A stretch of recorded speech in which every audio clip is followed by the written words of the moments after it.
Então, hoje é dia 23 de abril de 2015. Estamos indo para a última aula dessa preparação à confissão, onde nós vamos tratar de um tema de moral genérico, que não está associado a nenhum mandamento, que é a questão da dúvida. A questão da dúvida é o seguinte: o que fazer quando a gente está na dúvida? Porque quando a coisa é clara, a gente sabe o que fazer. Deus diz: não cometerás adultério. Então, se você está diante de um adultério, você já sabe que não é para adulterar. Ele diz para não roubar. Se você está diante da tentação de roubar, você já sabe que não é para roubar. E assim por diante. São preceitos claros e inequívocos. O problema é quando a gente está diante de uma situação que você não sabe como agir. Inclusive porque nem todos os mandamentos estão na lei divina. Nem todos os mandamentos estão lá nas Sagradas Escrituras.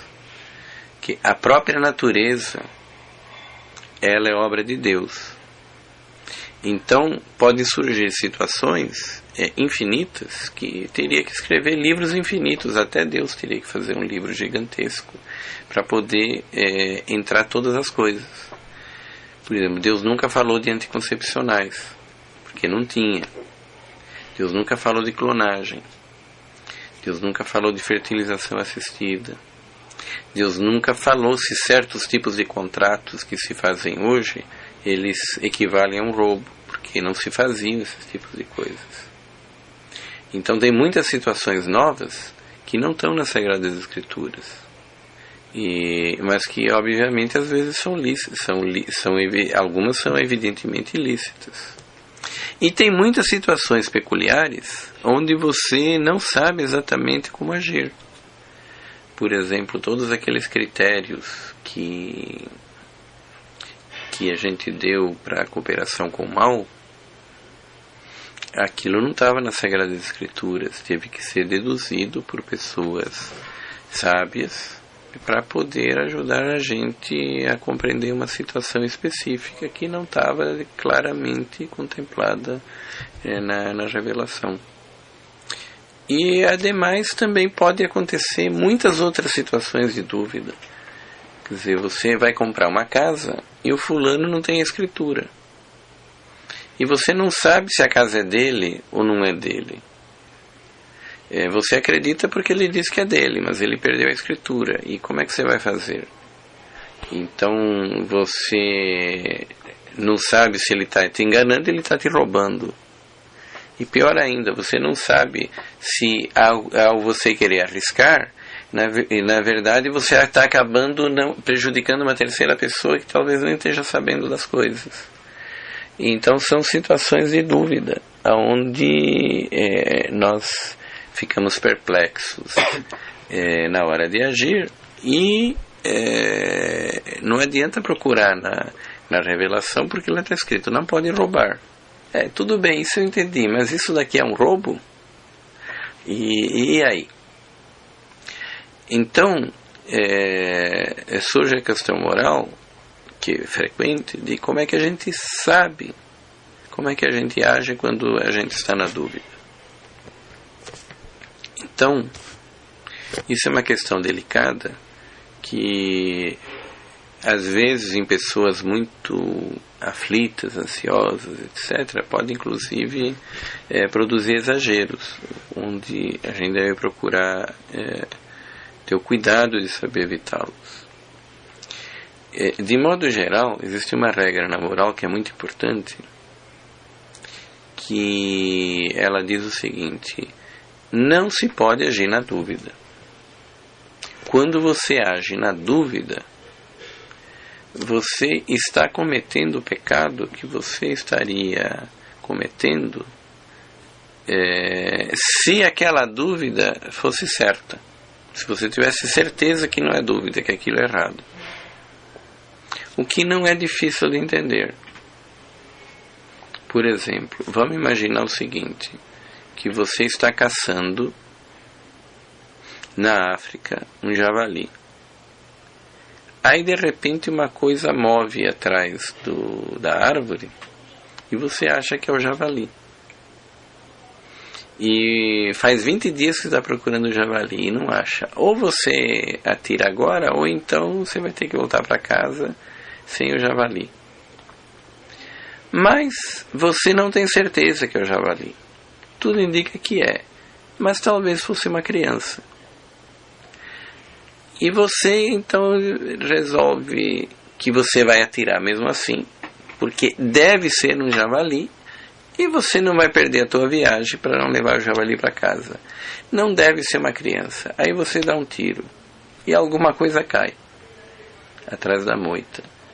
Depois que você deu o tiro, aí você pensa, e se for uma criança, como é que eu faço agora? Eu matei um ser humano, eu vou ser preso, não sei o que. Você vai lá atrás da moita para ver se era uma criança ou javali. Quando você abre a moita, era um javali. Ah, que bom, não era uma criança. Mas se você parar para pensar, você matou uma criança, que podia ser uma criança.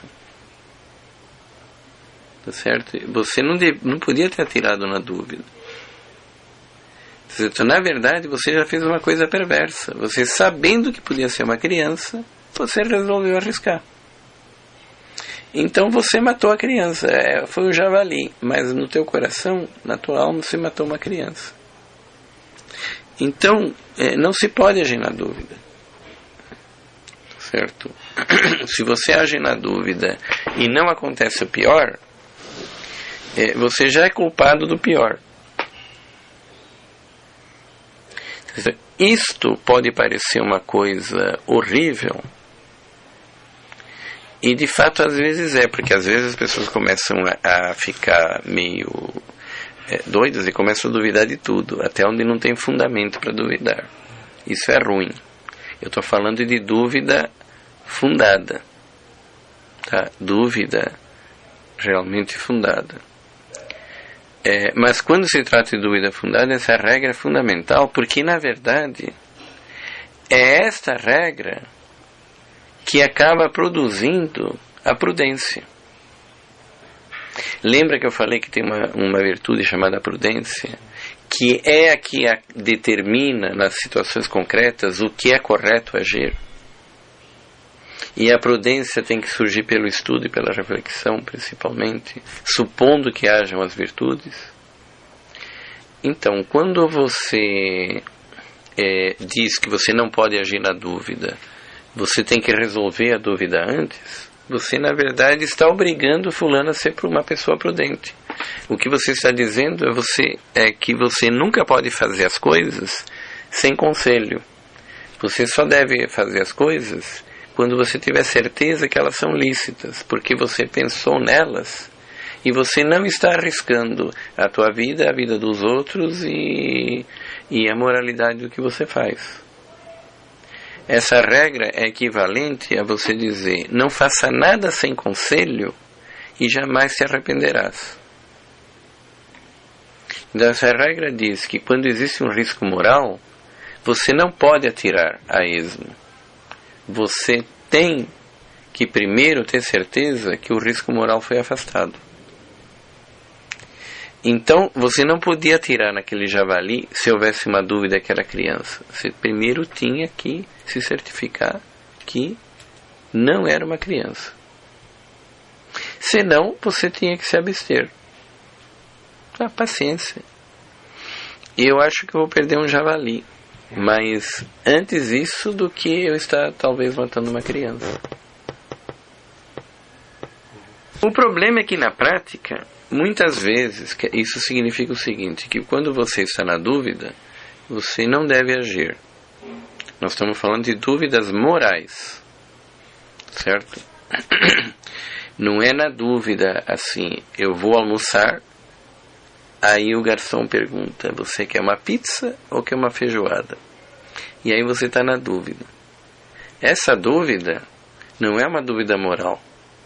Quer dizer, tanto faz você comer a pizza ou a feijoada, é questão de gosto. Então aí você pode agir na dúvida. Estou falando de dúvidas morais.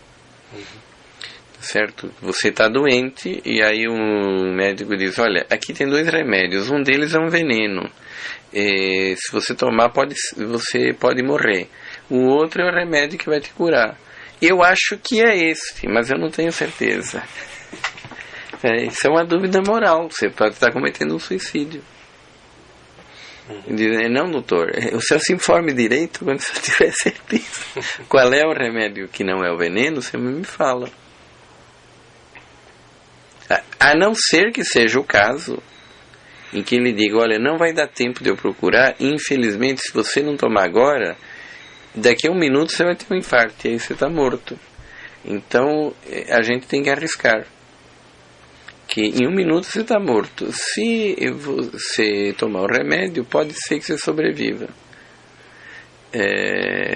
Então o que você acha? Entre a morte certa e a probabilidade de você acertar, aí é diferente, porque inclusive moralmente não tem dúvida o que fazer. Aí num caso desses, a dúvida é do remédio, mas moralmente não existe dúvida. Se é certeza que você vai ter um infarto em 1 minuto e que você morre com certeza, e que o remédio certo quase tudo indica que é aquele, moralmente a dúvida acabou. Quer dizer, você tem que tomar aquele remédio e torcer que seja o certo. Então aí não existe dúvida moral. A dúvida moral acabou, certo? Nós estamos falando de dúvidas morais. O problema é que muitas vezes, quando você entende que você está diante de uma dúvida e que você vai tentar resolver a dúvida, você percebe que a dúvida é insolúvel. Então a dúvida pode ser insolúvel por vários motivos. Às vezes não é um problema de doutrina, às vezes é um problema de fato. Então você vai comprar uma casa. Você não sabe se o fulano é o dono da casa, porque a escritura sumiu. Ele está dizendo que é, mas pode ser que não seja. E o que você tem que fazer? Antes de você cometer uma injustiça, você vai investigar se a casa é dele. Tá certo? Você, não tendo a escritura, você procura os meios que a lei ou a prática sugerem para você descobrir se a casa é dele. Mas depois que você investigou tudo, você vê que não dá para resolver a dúvida. Tá? A dúvida é insolúvel. Não foi porque você não quis, não deu para resolver. E aí como é que faz? Então, o que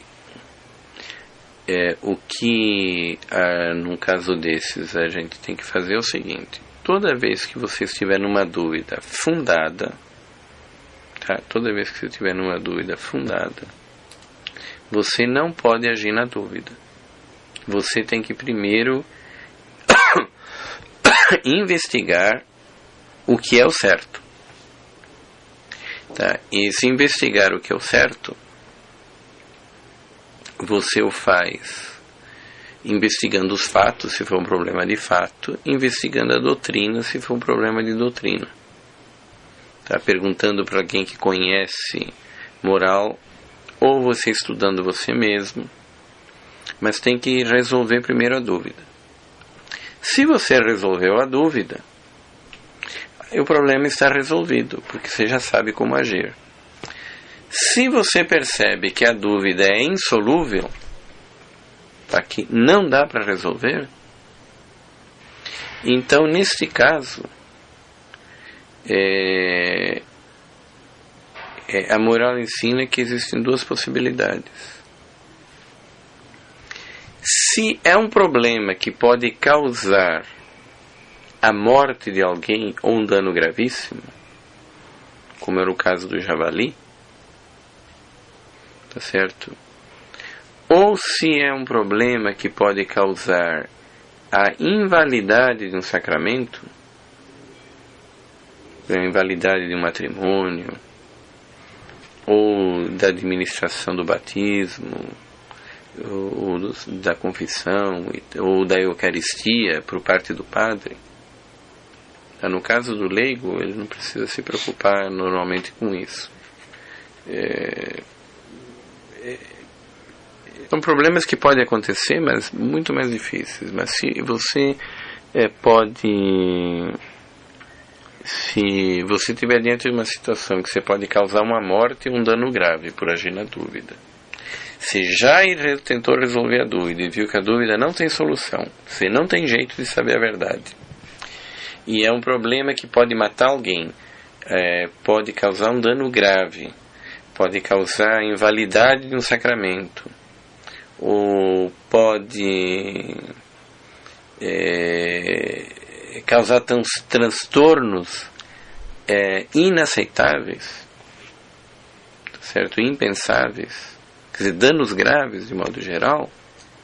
Então, mesmo que você não tenha resolvido a dúvida, até mesmo que você viu que a dúvida é insolúvel, você não pode agir na dúvida, você tem que agir da maneira mais segura.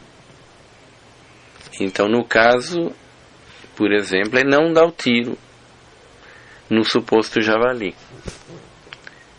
Quer dizer, porque você não conseguiu se certificar que o que estava lá não era uma criança. E se trata da vida de um ser humano. Então você simplesmente não pode dar o tiro, você tem que agir da maneira mais segura. A maneira mais segura é não dar o tiro. Porém, se não for um problema grave, não for a validade de um sacramento, e não for a vida de uma pessoa, for um problema meramente legal,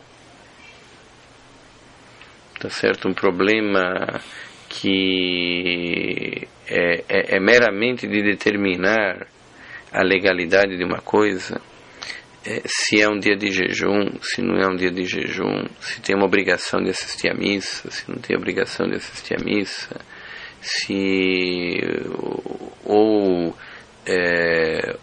outras coisas que não envolvam dano grave, validade de sacramento e a vida de terceiras pessoas ou de você mesmo, se você chega à conclusão que a coisa não tem solução, que a dúvida é insolúvel, porque a única testemunha morreu, então nunca mais ninguém vai saber a verdade sobre o que aconteceu. Você investiga a doutrina da teologia moral dos sábios sobre aquele assunto, e você chega à conclusão que aquilo, as melhores cabeças estão realmente em dúvida, porque aquilo ainda não tem solução. A igreja não se pronunciou a respeito e os estudiosos estão perplexos, os estudiosos que investigaram o assunto. Ou por qualquer outro motivo não tem como resolver o problema, e o assunto não for para prejudicar alguém, não for para causar um dano grave, não causar a morte de uma pessoa, não causar invalidade de um sacramento, então nesse caso você está liberado para você fazer o que bem entender. Você pode agir fazendo o que você ia fazer ou deixando de fazer o que você ia fazer, porque considera-se que num caso destes a lei, o preceito que devia regulamentar aquela conduta, ele não existe. Quer dizer, não existe critério. Onde não existe lei e você não vai causar dano para ninguém, você não é obrigado a seguir uma lei que ninguém sabe se ela existe, se ela foi promulgada ou não pelo direito explícito ou pelo direito natural. Está compreendendo? Então,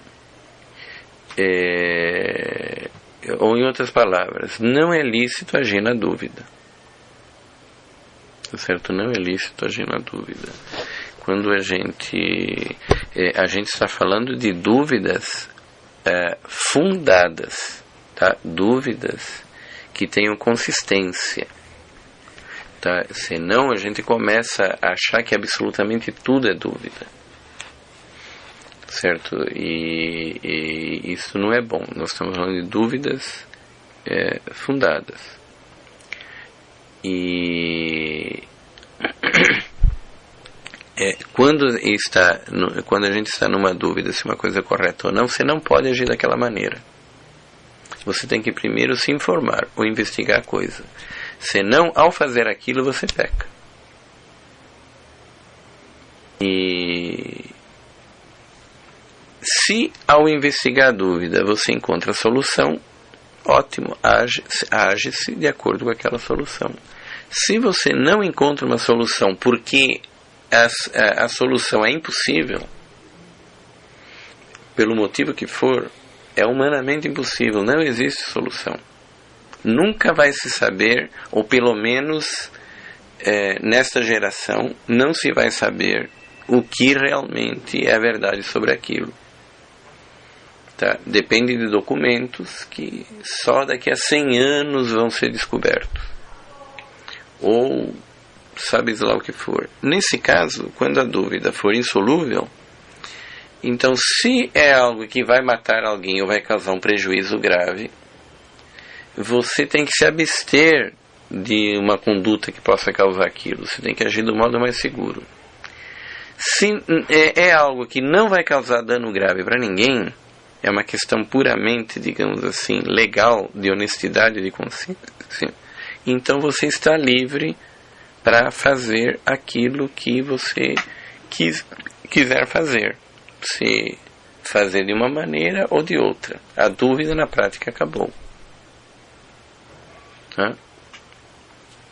Em certos casos, quando você investiga tudo e a dúvida continua, a gente pode agir por presunção, pode desempatar por presunção. Então, por exemplo, um caso comum e acontece isso, é quando a gente, por exemplo, está na dúvida se cometeu um pecado por pensamento. Aí você vai analisar se você tinha divertido, não tinha divertido, tinha consentido, não tinha consentido. E você fica perplexo, eu não sei responder. O que a gente faz? Esse é um caso onde a moral recomenda agir, a desempatar por presunção. Se o indivíduo é um indivíduo que costumava cair naquele pecado com uma certa habitualidade e ele está na dúvida se consentiu, a gente presume que ele consentiu, ele deve se confessar. Se o fulano, ao contrário, é uma pessoa temente a Deus, que ele habitualmente não consente nunca naquele tipo de pecado, e ele está na dúvida se ele consentiu e não consegue desempatar, então a gente tem que presumir que ele não consentiu. E isso é suficiente, isso resolve o problema. Certo? Se você tem certeza que você consentiu, tem que se confessar. Se você tem certeza que não consentiu, não tem que se confessar. Se você está na dúvida se consentiu ou não, você tem que fazer um pequeno exame de consciência e lembrar o que aconteceu. Se ainda assim fica difícil, então não vamos mais esgoelar o nosso cérebro. A gente está na dúvida, é uma dúvida insolúvel, certo? Então, mas aí a moral recomenda que a gente desempate por presunção. Se você cometia sempre aquele pecado, ou habitualmente, e você tem experiência disso, e você está na dúvida se você fez ou não, é porque você fez. Que se você tivesse uma consciência tão delicada que você nunca faria, e você tivesse feito, você teria percebido. Então, se você não percebeu e você nunca faz, é porque provavelmente não fez. Então, você não precisa se confessar daquilo. Na melhor das hipóteses, para desencargo de consciência, a gente faça um ato de contrição bem feito antes de receber a comunhão, e aquilo já é suficiente. Um ato de contrição perfeito é você, sinceramente na oração, você se arrepender de um pecado feito, ou possivelmente feito, a Deus por amor. Obviamente, um ato de contrição perfeito deve incluir nele não apenas o arrependimento, a dor e o reconhecimento do erro de que nós pecamos, mas também o propósito firme de não voltar a pecar. E no caso em que esse propósito não existisse, isto não é nenhum ato de contrição, isto é uma atitude falsa. E a essência do ato de contrição, porém, que é capaz de nos perdoar o pecado simplesmente por tê-lo feito, não é nem o arrependimento nem o propósito, mas o motivo que nos leva a ter esse arrependimento e propósito. Isto é, se ele está sendo feito por amor a Deus, porque o pecado e a verdadeira caridade, eles não podem coexistir juntos. Se realmente esse arrependimento e esse propósito são motivados pelo legítimo, por um verdadeiro e sincero amor a Deus, ele perdoa imediatamente o pecado. E como consequência disto também, na hipótese que nós estejamos falando de um ato de contrição a respeito de um pecado não duvidoso, mas de pecados certos que foram verdadeiramente cometidos, ou que devem ser presumidos que foram cometidos, apesar do ato de contrição nos obter o perdão imediato do pecado, ele, para ser verdadeiro, deve incluir o propósito de que nós nos confessemos assim que for possível. Apesar de nós termos sido perdoados pelo ato de contrição, ou mais exatamente, pelo exercício da caridade que nos leva ao ato de contrição, nós não temos o direito de nos aproximar da Eucaristia sem que tenhamos nos confessado antes, por mais certos que estejamos de que tivemos um ato de amor e de contrição capaz de nos ter perdoado o pecado imediatamente. Isto, evidentemente, supondo que o ato de caridade que levou ao arrependimento e ao propósito tenha sido suficientemente sincero e perfeito para obter o perdão desse pecado. Nem sempre se pode presumir uma coisa destas. Mas, mesmo nesse caso, na hipótese de que não há uma presunção de que este ato de caridade tenha sido tão perfeito assim, se existe o arrependimento e o propósito, que são muito mais fáceis de avaliar do que a perfeição da caridade, isto já é suficiente para que, ao recebermos o próximo sacramento, que não necessariamente seja a confissão, pode ser a Eucaristia, este próximo sacramento, ele nos perdoe o pecado que tivesse sido cometido. Vice-versa, se é um fulano que costuma cometer o pecado e ele está na dúvida se ele consentiu, é porque ele consentiu. Então a gente deve confessar-se. E a pessoa sendo sincera e honesta e fizer todas essas coisas que nós estamos aprendendo, logo, logo, ele vai romper definitivamente com o pecado. E aí ele não vai mais ter essas dúvidas. Claro? Então, a dúvida que deve fazer a gente se abster de agir tem que ser uma dúvida fundamentada e razoável. Tá? Existem certos casos em que a gente tem medo de estar na dúvida, não porque a gente esteja na dúvida, mas porque a gente não sabe explicar racionalmente por que aquilo é certo ou errado.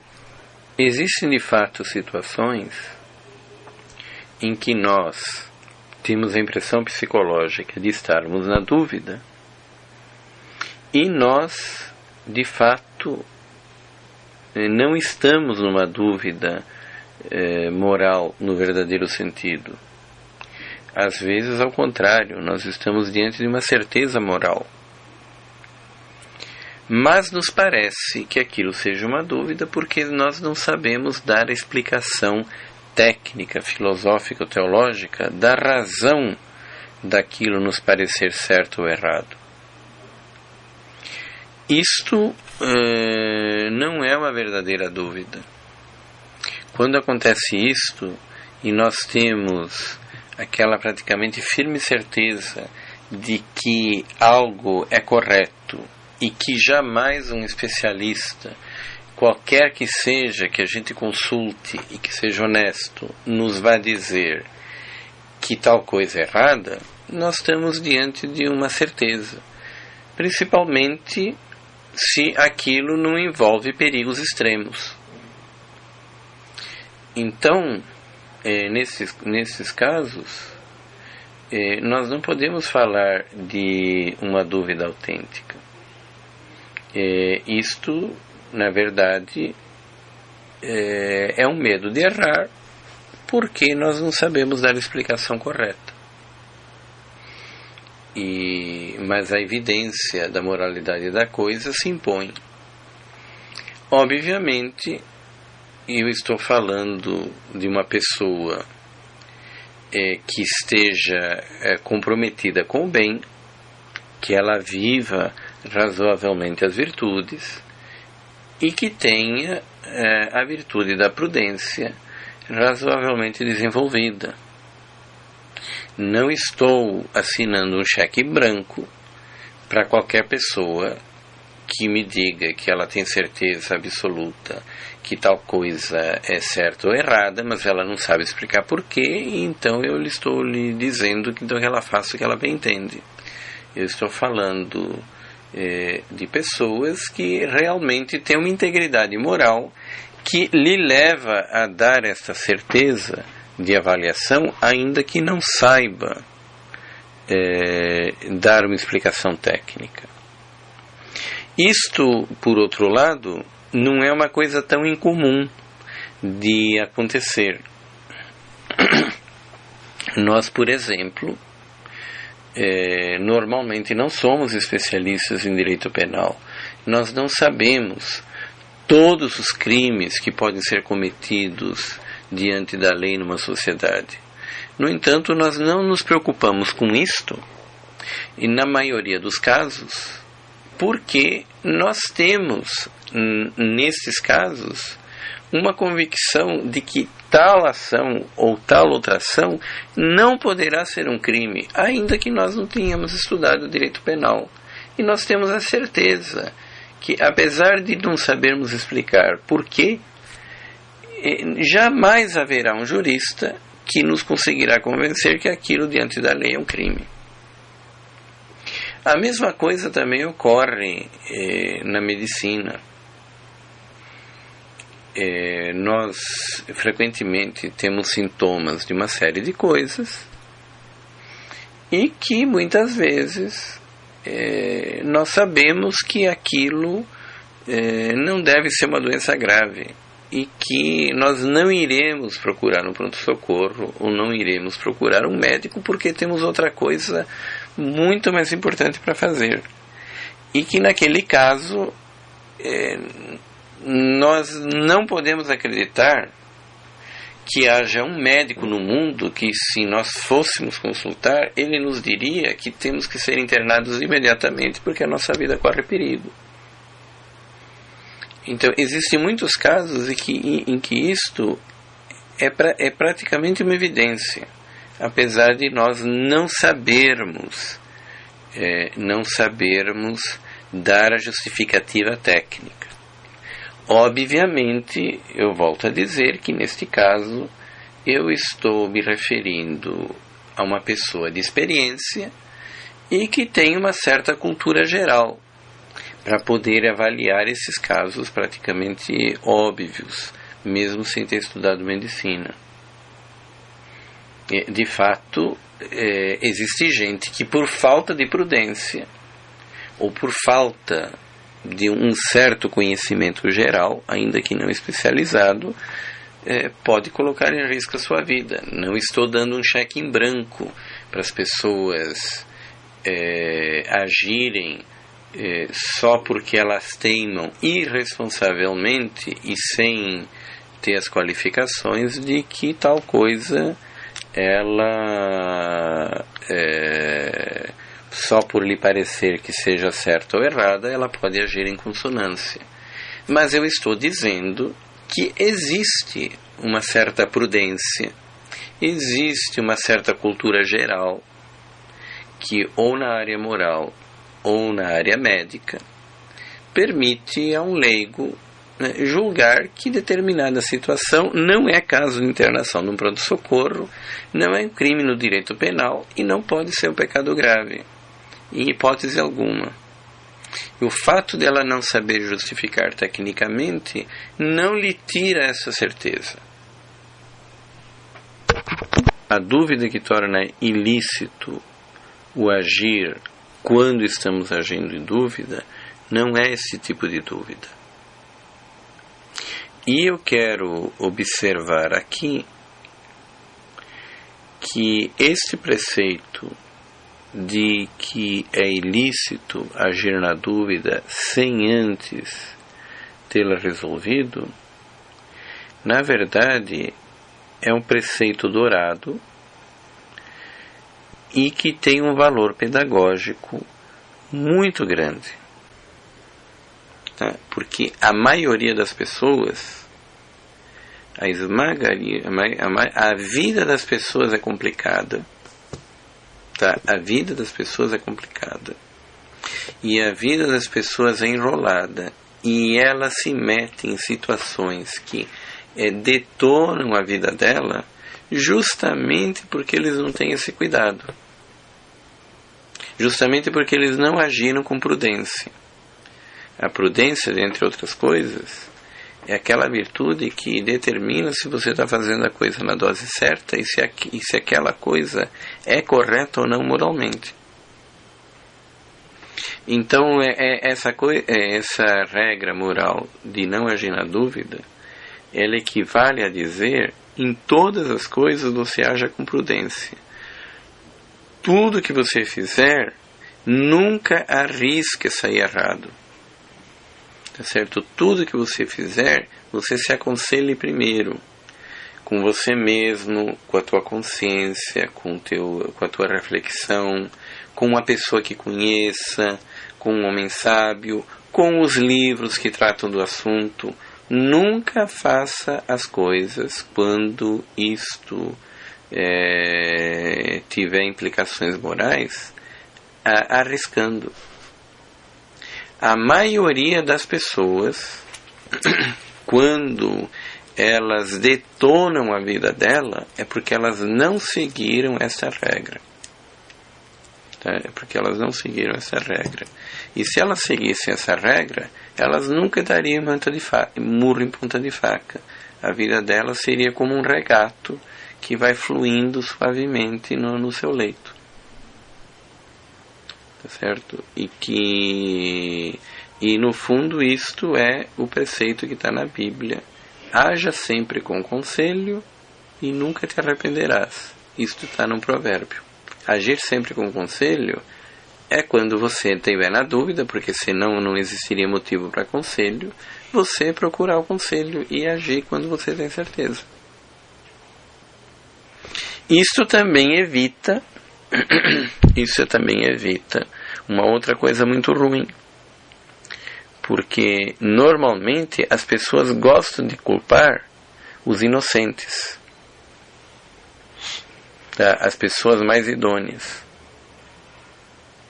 Então, numa casa que é completamente desordenada, que o pai é drogado, que os filhos são viciados, estão no crime, etc., e a única pessoa honesta é a esposa, tudo que acontecer de errado, eles vão dizer: a culpa é tua. É que você tinha que ter tido mais paciência, você tinha que ter previsto isso, você tinha que ter feito aquilo. Não, mas o meu marido é que fez isso. Sim, mas acontece que se você tivesse sido mais boa, ele não teria feito. Em vez de colocar a culpa dele, colocam nela.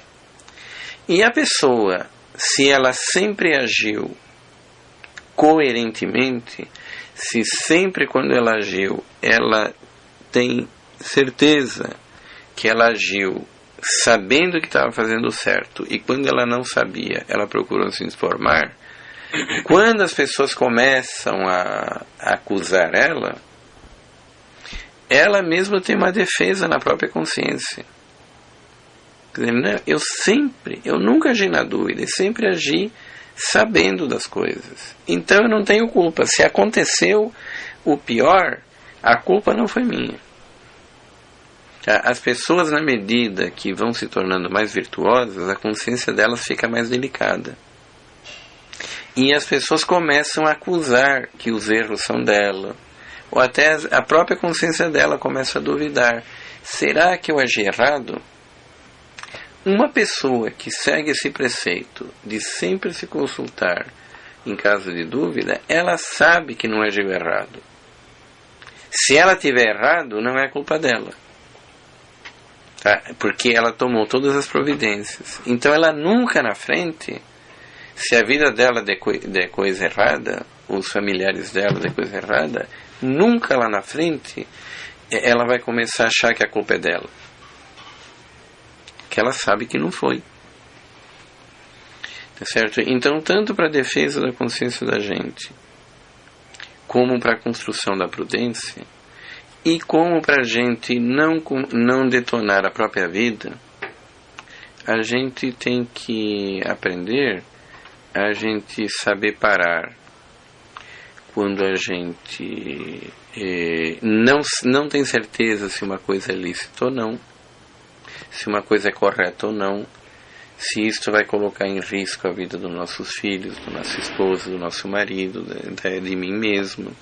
E a gente saber refletir antes de agir. A gente agir com consciência dos nossos atos, da correção dos nossos atos. Quando a gente não faz isto, certo? A gente está moralmente cometendo o próprio pecado de quem eu tinha dúvida. Tá? Se você não sabe se numa escola usa droga, e você põe sem perguntar mais nada o teu filho naquela escola, mesmo que depois descubra que lá não tem droga nenhuma, você já pode se confessar de ter colocado o teu filho numa escola onde usa droga. Você tem que se confessar justamente do pecado em que você estava pensando que fosse errado, que você pudesse incorrer. Tá claro? Então isto é uma regra moral que não está vinculada a nenhum mandamento. É uma regra moral geral, mas muito importante. E que também, ao mesmo tempo, a gente tem que tomar cuidado de certas pessoas mais delicadas, mais que tem um pavor, às vezes, muito bonito de não cair em pecado, começam a enxergar dúvida onde não existe. Tá? Nós estamos falando de dúvidas com fundamento. Tá? Dúvidas razoáveis. O simples temor de você estar na dúvida, quando você racionalmente pode provar que não tem motivo de estar na dúvida, não é dúvida. O fato de você ter certeza que uma coisa é correta, uma certeza moral, uma certeza razoável, fundada, que uma coisa é correta, mas você não saber dar a explicação, não é dúvida. certo? Dúvida é dúvida que tem fundamento lógico, tá certo? Se você percebe que não há fundamento lógico e você está com medo que possa estar errado, tá certo? Isso não é dúvida. Tá? Se você não sabe dar explicação, tá certo? Existem milhares de crimes que você pode cometer pela lei humana, pelo Código Penal. Na maioria das vezes em que uma pessoa que não é advogado, ele age, ele não se preocupa com isso. Ele vai por um certo bom senso e acerta. Então, o fato de eu não saber explicar por que determinada ação não é crime, por eu não ser professor de direito penal, não significa que aquilo é uma dúvida. E assim também, assim também pode acontecer em muitas situações morais. Então, não saber a explicação de uma coisa, quando é evidente que ela não pode estar errada, evidente de uma maneira clara para um homem prudente, isso não é dúvida.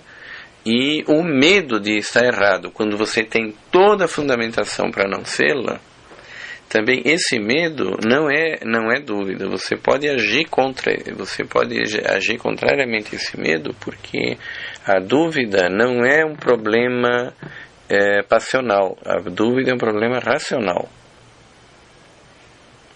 Certo? Tirando isto, este é um dos preceitos que ajuda a gente a se desenvolver na prudência, levar uma vida com a consciência tranquila, para que quando mais tarde possa haver algum imprevisto, algum infortúnio, a gente possa ter aquela paz de consciência de que nós nunca agimos errado. Então, se alguma coisa não funcionou, não é culpa da gente. E é uma maneira de você desenvolver um modo de vida aonde você nunca, como se diz aqui entre nós, você começa a dar murro em ponta de faca. Você começa a fazer coisas que só são resultados de uma imprudência patente. Quer dizer, você acostumou a agir sem pensar. Então, era isto que eu tinha para colocar. A maioria das pessoas, talvez a grande maioria das pessoas, elas tornam complicadas as suas vidas. Elas tornam as suas vidas um labirinto de dificuldades e frequentemente colocam as suas próprias vidas numa situação em que elas se viabilizam, justamente porque elas nunca foram educadas e tiveram cuidado em observar esse preceito. Na verdade, elas não agiram com a devida prudência. A prudência é aquela virtude que, diante de uma situação concreta, determina o modo correto de proceder, a proporção dos meios em relação ao fim, e que cabe dar uma avaliação moral acerca da licitude de uma situação concreta que está acontecendo num universo prático. Essa regra de não agir na dúvida, ela na verdade equivale a dizer que em todas as coisas você tenha certeza que você agiu mediante a orientação da virtude da prudência. A virtude da prudência não é a cautela. A virtude da prudência é aquela que julga, num caso concreto, a correção da ação que nós vamos fazer. Ela julga a proporção dos meios aos fins, o modo correto de proceder, que ordena as diversas virtudes na dose certa entre si que vão participar da ação e que sabe nos dar uma avaliação moral sobre a licitude daquela ação. E não é a simples cautela diante da mentalidade do homem moderno, é o que a gente chamaria de sabedoria. Um homem sábio, para um homem moderno, é o homem prudente. Então, esse preceito, ele diz que você nunca pode agir na dúvida, porque em tudo você tem que agir com sabedoria. Tenha certeza que você está agindo com sabedoria. Em tudo o que a gente fizer, temos que ter a certeza de não fazê-las precipitadamente e que você, justamente por não agir precipitadamente, sem pensar e se aconselhar, nós não estamos correndo um risco humanamente evitável da coisa sair errado. Sim, em certas ocasiões, você pode perder uma grande oportunidade por você não ter agido precipitadamente. Mas, para cada oportunidade que você ganhar, se você continuar agindo daquela maneira, na próxima você arrebenta a tua vida. Então é melhor saber esperar a oportunidade correta, a oportunidade que você sempre tem certeza que você está agindo licitamente, do que você arriscar e uma hora dá certo, outra hora não dá. É uma coisa semelhante, num certo sentido, à vida de um assaltante. Um ladrão, ele pode fazer uma grande fortuna quando comete um assalto. Mas se ele cometer assaltos frequentemente, ele nunca sabe, na verdade, se ele não vai ser preso ou não vai ser morto. E é exatamente por causa disso que a vida das pessoas que estão envolvidas com o crime é uma vida triste que termina sempre mal e é sempre curta. Então, é a mesma coisa que ocorre quando você acostuma a agir na dúvida. É como se você estivesse moralmente fazendo um assalto. Pode ser que você ganhe uma grande oportunidade. E pode ser que o ladrão, não roubando o banco, perdeu a chance da vida dele. Mas acostume a agir desta maneira para ver o que vai acontecer. A tua vida vai ser desgraçada, ruim, curta e um inferno. A vida daquelas pessoas que não aprenderam esse preceito moral, ela se torna um inferno. Então, esse preceito de não agir na dúvida, ele equivale a dizer que tudo o que você fizer deve fazê-lo com conselho, tão cuidadosamente quanto a situação o exige. Você deve aconselhar-se consigo mesmo, com a sua consciência, com a sua reflexão, com uma pessoa que conhece melhor o assunto, com um homem sábio, com os livros que tratam do assunto, mas você não avançar numa situação que pode conter riscos morais enquanto você não alcançou aquela certeza de consciência, aquela certeza moral que você está fazendo algo que é lícito e é correto. Nunca nós devemos nos arriscar sem se aconselhar quando as coisas tiverem implicações morais.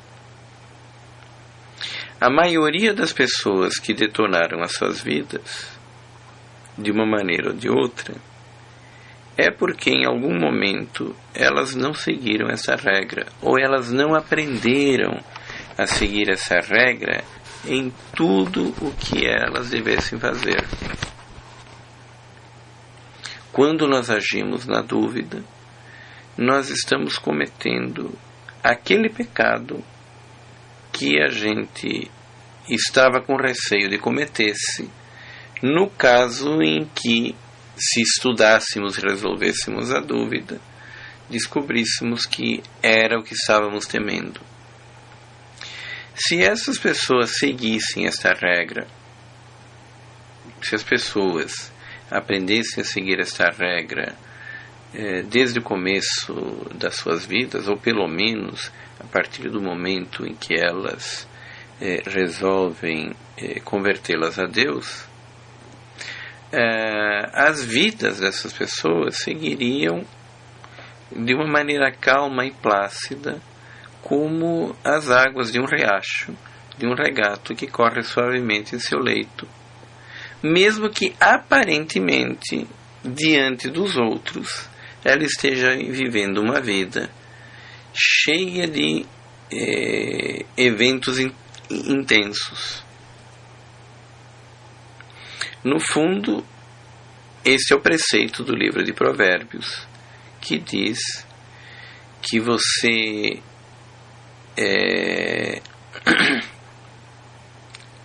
sempre deve agir com conselho e jamais você se arrependerá.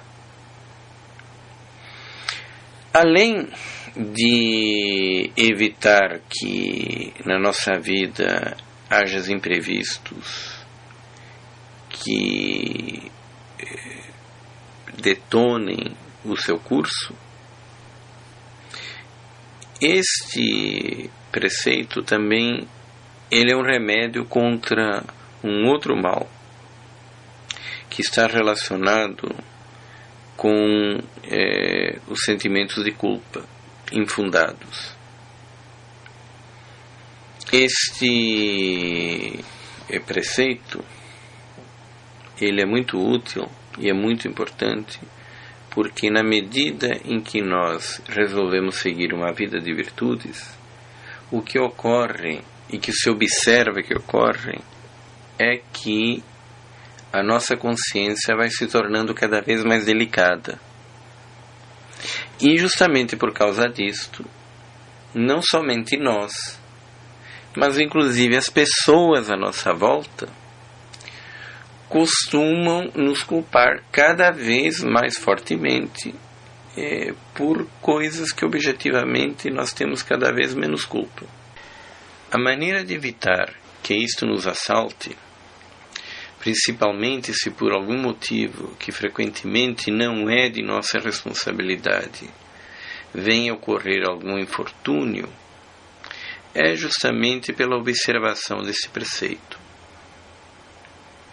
Se em tudo que agimos temos a certeza de tê-lo feito em sã consciência, porque antes nos aconselhamos tanto quanto era humanamente e moralmente exigido pela situação, sobrevenha o infortúnio que sobrevier, ninguém nos poderá culpar por algo que claramente diante de nossa consciência não era de nossa responsabilidade. Então, esse preceito de não agir na dúvida serve, em primeiro lugar, para a defesa de nossa própria integridade pessoal, para a defesa de nossa própria consciência, que por estar se tornando cada vez mais delicada e sutil, precisa ter as suas defesas. Sob um outro ponto de vista, é também muito importante para a construção da virtude da prudência. É justamente nestes momentos de dúvida que a virtude da prudência pode ser construída. Esses momentos de dúvida podem, em muitas circunstâncias, parecer a nós que sejam muito dolorosos. Pode parecer que seria melhor não tê-los, e que se ignorássemos todas essas coisas, nossa vida estaria mais tranquila e mais espontânea. Mas ocorre que são justamente esses momentos que, se são devidamente trabalhados pelo aconselhamento moral, se são nesses momentos que não nos descuidamos de ir temerariamente contra a consciência, são esses os momentos que nos fazem desenvolver verdadeiramente a virtude da prudência, aquela virtude pela qual passamos a ter uma cristalinidade nas decisões da vida prática, nas decisões morais importantes. O preceito de não agir na dúvida serve ademais não só para defender a nossa consciência à medida que ela se torna mais desenvolvida, coisa que não é pequena.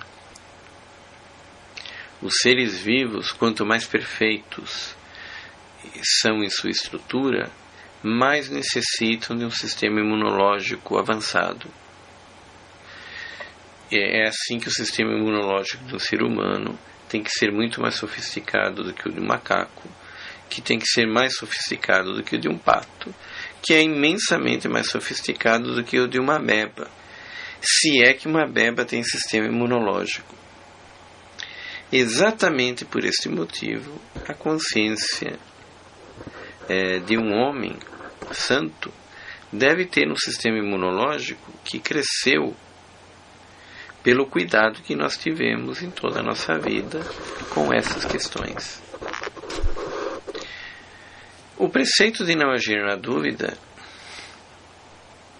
serve para que nós possamos construir uma base sólida para uma consciência cada vez mais fina, serve para construir a virtude da prudência, mas serve também, em terceiro lugar, para que nós não inviabilizemos o curso de nossa própria vida, o que ocorre, na imensa maioria das vezes, justamente quando deixamos de observar este preceito com cuidado.